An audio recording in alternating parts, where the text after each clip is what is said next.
Dr. Watson, would you kindly close the door behind you so that we can limit the price of your carelessness to merely hours of work rather than days? My apologies, Mr. Holmes. I found myself rather taken aback. I saw tidier houses in war-torn Afghanistan. Are those my surgical needles? I ran out of tacks and the matter required immediate attention. Was that my supper? Plainly not, for I was the one who ate it. I set it aside for this evening. And for that I am grateful. Is that my bed? Watson, since you've proven yourself a master of observation, might I ask you to apply your skills to a more pertinent question? Namely, the whereabouts of today's newspapers. They are the key to everything. The newsboy is usually reliable. Medically speaking, I often find that the key to everything is good sleep. In a bed. Your papers are here, on the table. Let us see what the postman brought today.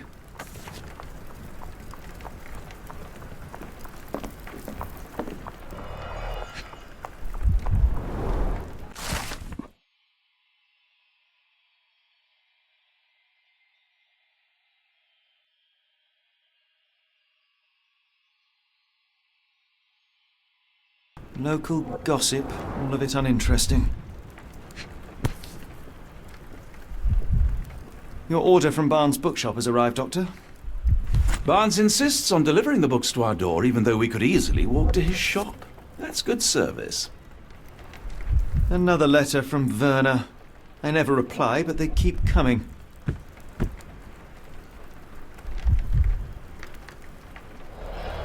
I don't see the Strand. Where is it? Pardon me? I am on the precipice of uncovering a pattern of crime across London spanning many months and involving many men. The missing paper cannot be a coincidence. That's preposterous. My dear fellow, life is infinitely stranger than anything which the mind of man can invent. Well, life used your newspaper to wipe its posterior, so after that unpleasant discovery this morning, I disposed of it. But in lieu of the Strand, perhaps I can deliver you something equally tantalizing. I have just returned from a patient of mine, Captain Stenwick, who... No, that will not do. Grab your coat, Dr. Watson. Let us hope nobody has collected the dustbin.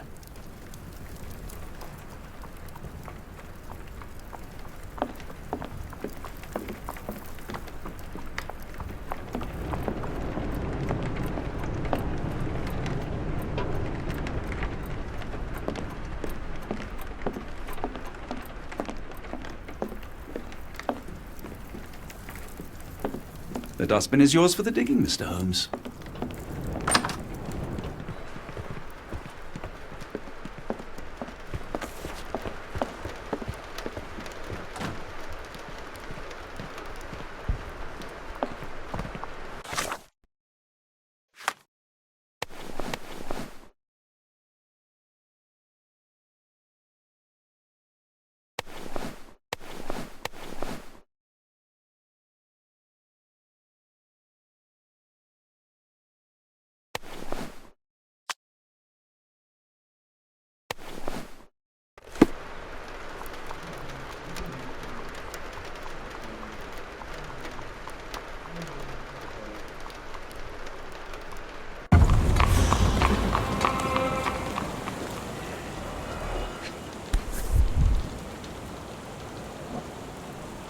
A cactus spine. If it gets in your skin, it's awfully tricky to remove, and when laced with poison, the perfect assassination tool.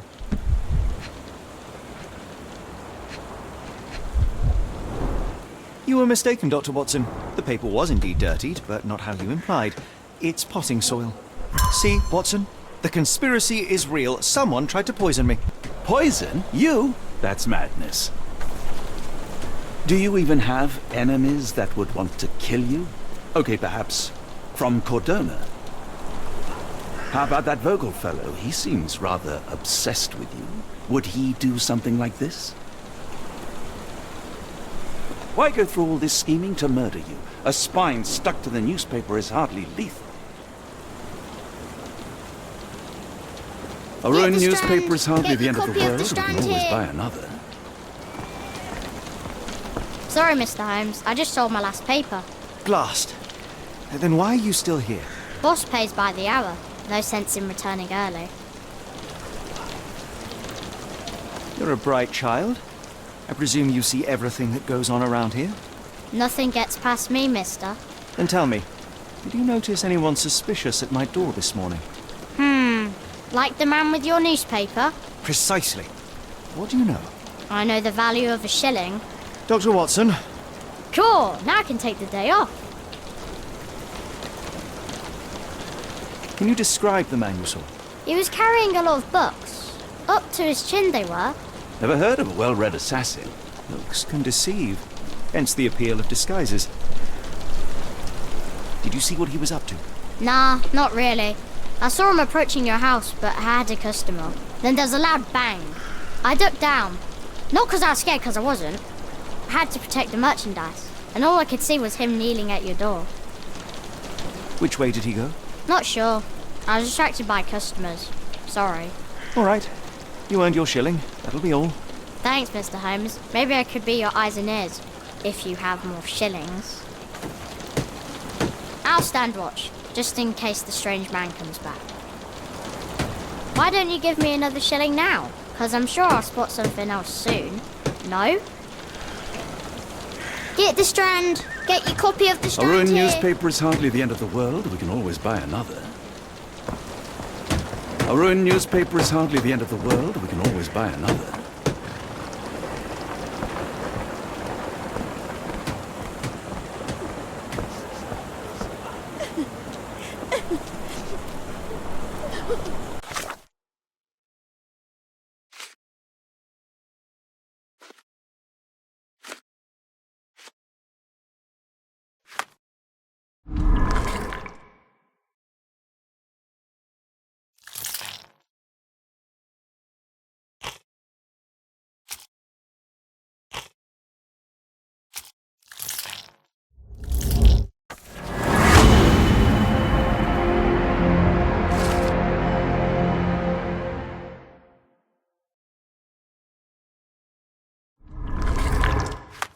Come now, Mr. Holmes. Murder? Yes, Barnes has his quirks, but he also has his scruples.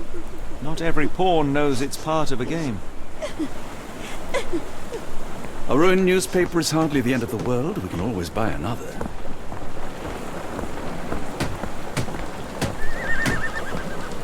Get the Strand! Get your copy of the Strand here!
Mr. Barnes? A word.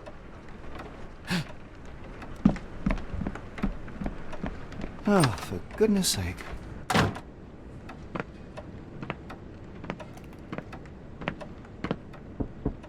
Who goes there?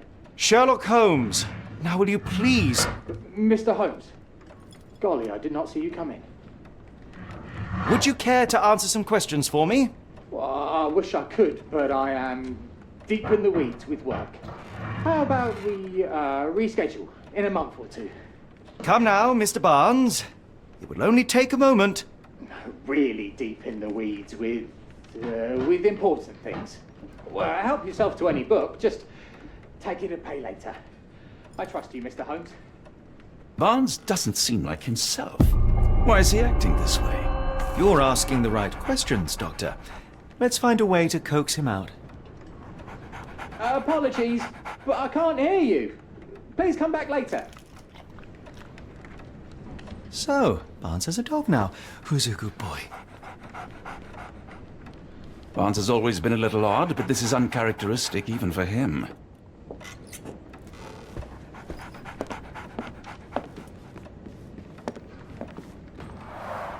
The ladder is broken, recently, judging by the freshness of the wood.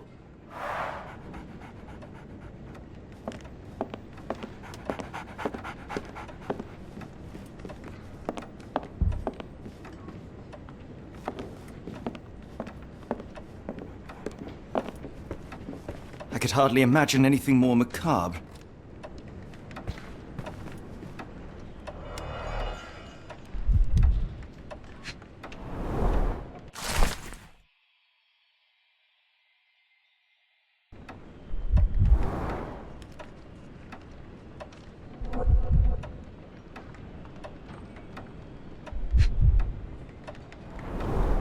Basics of cryptoanalysis, cryptography in Egypt. It appears Barnes has an interesting hobby.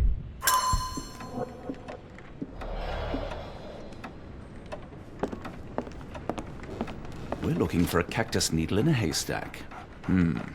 A spine in a book stack? No, come on, Watson, think.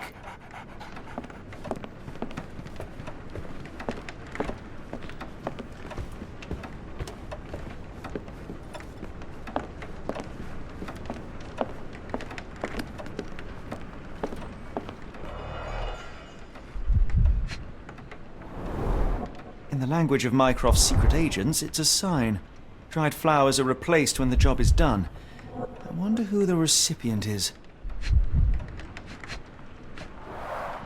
The finest view London has to offer.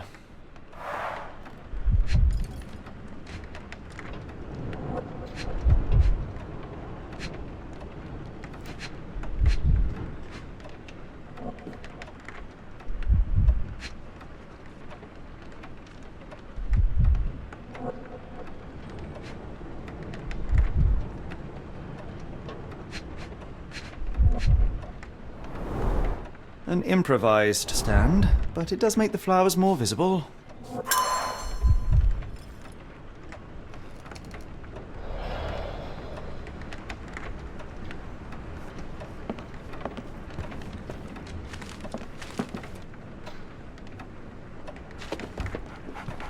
I like bookshops. One of the few spots in London where you are shunned for making a racket.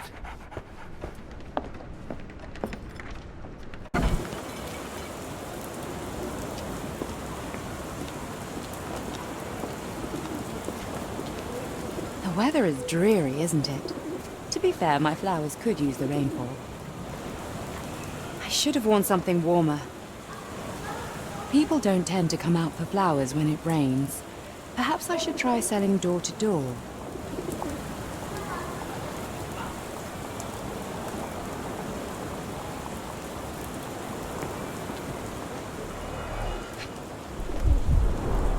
Encouraging people to stop and smell the roses? Our national emblem. God save the Queen. It must take patience and care to produce a bloom so beautiful. I imagine so. I merely sell them. Familiar spine? Is this what I found in my dustbin? The pot is damaged. The blow was severe, but softened by something.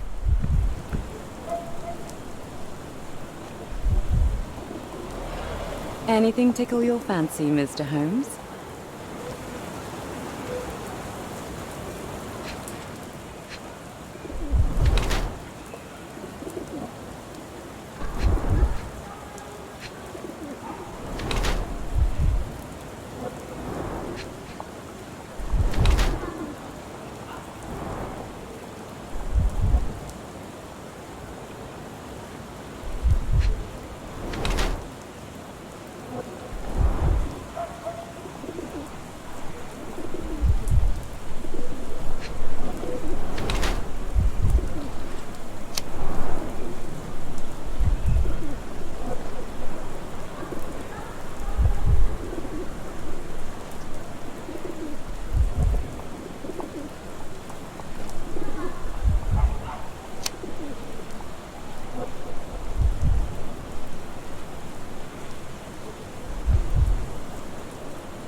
My condolences, Mrs. Fleming. Mr. Holmes? Your husband's death. You're clearly still in mourning. Oh, no. I loved him more than anything, of course, but that was some time ago now.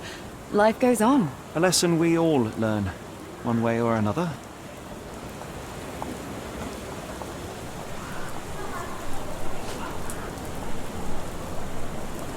One of these things is not like the other. Come again? The cactus. Those fearsome spines can prove a devil to remove, and the sap is often toxic. And a rose thorn can give you tetanus, but we still grow them. The cactus seems comparatively harmless, though you have me thinking it must be valuable. I was under the impression that you knew its price already. Your guess is as good as mine. The first time I saw this cactus was when I came back from my break.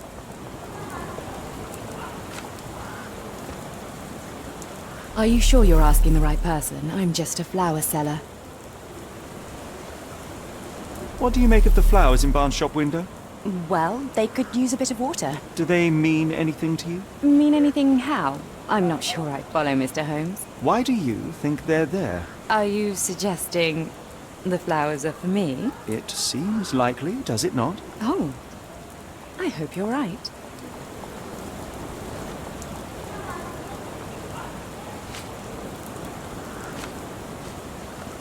Are you familiar with Mr. Barnes? Yes. No, not really. Well, in a way. What on earth does that mean? I know who he is, of course, but we haven't shared much more than a look. A look? Yes. Each morning I go for a walk in the park with my dog, and most days I spot Mr. Barnes there with his new puppy, so we see each other. Actually, we once met briefly while our dogs played. He was quiet and seemed unsteady as he approached, but since then, we've never spoken. I often see him staring through the shop window. Sometimes I wonder what he thinks about that would etch such longing onto his face. Have a look at my flowers. They will not bite, unless you touch their thorns. Didn't you once tell me that answers usually lie in plain sight?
I think perhaps I have been chasing shadows. Do not despair, Mr. Holmes. Even the best of us make mistakes. We better tell Mr. Barnes what we've learned. Didn't you once tell me that answers usually lie in plain sight?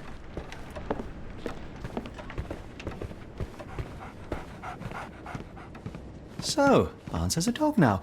Who's a good boy? So, Barnes has a dog now. Who's a good boy? Didn't you once tell me that answers usually lie in plain sight? Mr. Barnes, I know what you did, and I know why you did it. I'm sorry, Mr. Holmes. I can't hear you very well from behind the door. I couldn't read this morning's edition of The Strand because it was covered in soil and spines. I know you dropped a cactus on it and then fled. You ordered a cactus from the plant catalogue and then left it for Mrs. Fleming as a gift. You place flowers in the window to get her attention and wear high heels to appear taller and more desirable. You are her secret admirer. Barnes, it's Dr. Watson. Rest assured we are not interested in disclosing your personal affairs to anyone, including Mrs. Fleming. Please come out. All right then.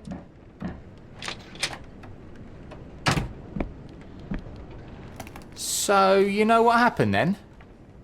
I was on my way back from the post office, having picked up the cactus and some books. It was quite an awkward package, heavy too, and when I got to your door, I dropped the cactus in your paper. Forgive me. I needed that paper to prove a theory and prevent a crime. Your actions were rather disruptive. Your clumsiness carrying the post is matched only by the clumsiness of your romantic gesture. Oh, it's true. I am useless with this sort of thing. I'm not even sure if Mrs. Fleming noticed. As in most things in life, truth is the answer. Cease with the abstruse signals and anonymous gifts, and simply talk to the woman. What is the worst that can happen? She rejects you, and you are freed from this endless purgatory. That... Yes, you are correct, of course. I do have a slight tendency to overthink things. Thank you. So at last, we return to the matter of the paper. I'm investigating a string of burglaries. Did you perhaps read of any before the edition was spoiled? I don't recall, but you're welcome to read our copy for yourself. You had an issue of The Strand here all along? Well, naturally. I am a bookseller. I have a subscription to every magazine and newspaper in London. So you ought to be familiar with the concept of burying the lead. Oh no, my apologies, Mr. Holmes. I'll make it up to you however I can. I am an expert on obscure languages and translation and Yes, okay. Just give me the paper.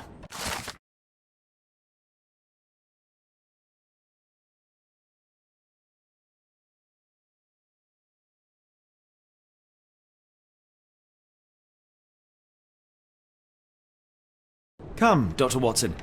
Let us put this matter behind us. Farewell, Mr. Barnes. I hope to hear good news about you and Mrs. Fleming. Let me know if there's any way I can make it up to you. Tell you what, tomorrow's edition of The Strand is on me. Okay, not just tomorrow. A whole week's worth. How does that sound? You're right, I could do more. Next time you move house, I'll be there to help. I'm great with boxes. And feel free to consult my books whenever you like. I could be an asset in one of your investigations. And feel free to consult my books whenever you like.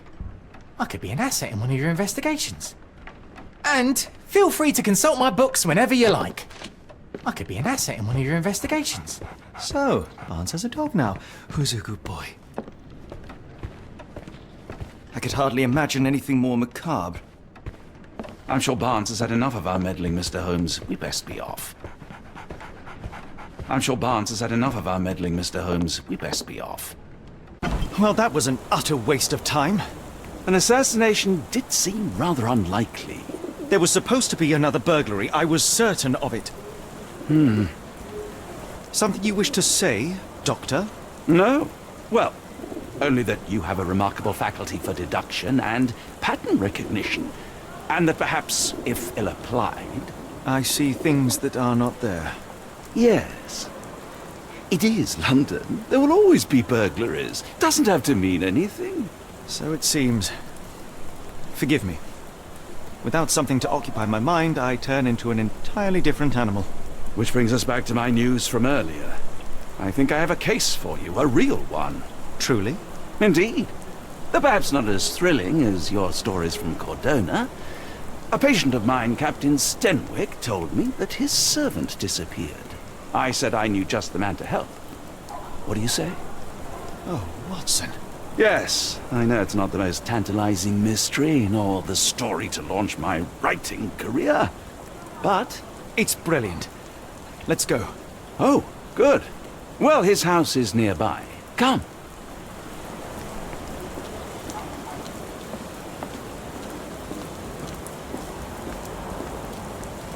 Stenwick is just down the street from Barnes's bookshop. Have a look at my flowers. They will not bite unless you touch their thorns. Have a look at my flowers. They will not bite unless you touch their thorns.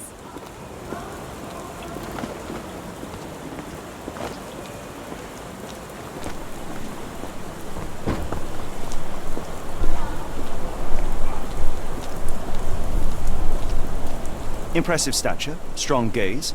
I think this man deserves a knighthood. Really, Holmes? How can you be so sure? On rare occasions, Watson, it can suffice to trust one's gut. My gratitude, Sir Arthur. My gratitude, Sir Arthur. Stenwick is just down the street from Barnes's bookshop.